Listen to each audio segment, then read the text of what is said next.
President Joe Biden faces tricky international issues in his final 2 months in office. He begins an extended trip to South America today. The president is traveling to Peru and Brazil to meet with other world leaders, including the head of China, who will be trying to steal the spotlight with a multi-billion-dollar investment. White House correspondent Owen Jensen reports. Owen. That's right, Tracy. Very soon, President Joe Biden will sit down with Chinese President Xi Jinping. Now, it'll likely be the last time they meet as global leaders, but it will involve a lot more than just saying their goodbyes. President Joe Biden departs Joint Base Andrews to begin his 6-day-long journey to Peru and Brazil to attend the APEC and G20 summits. The trip will put him face-to-face with Chinese President Xi Jinping. The competition with the People's Republic of China is going to be defining for what the world looks like over the course of the next 10, 20, and 30 years. And so that has got to be a paramount priority for the incoming administration. China's first order of business in Peru is inaugurating a $1.3 billion megaport that will put China's regional influence on stark display. National Security Advisor Jake Sullivan told reporters Wednesday in the White House press briefing room that the U.S. wants to manage the competition with China before it veers into conflict.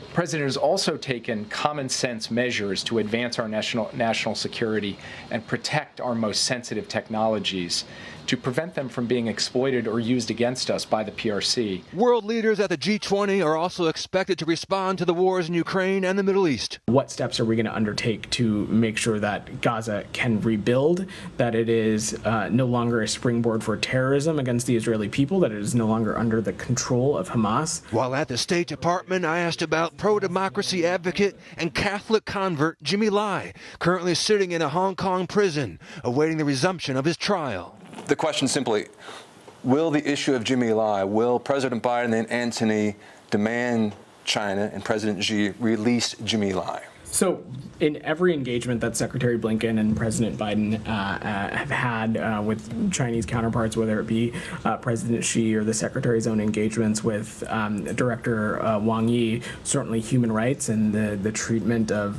political dissident voices has been part of those conversations. I'm not going to preview or get ahead of what may or may not be at the agenda at APEC. During his trip to Peru and Brazil, President Biden will also meet with the leaders of both countries. He released a video earlier previewing some of his goals. I'll be the first American president to visit the Amazon rainforest. We're going to discuss how we can resolve our toughest global challenges, including climate change, by working together.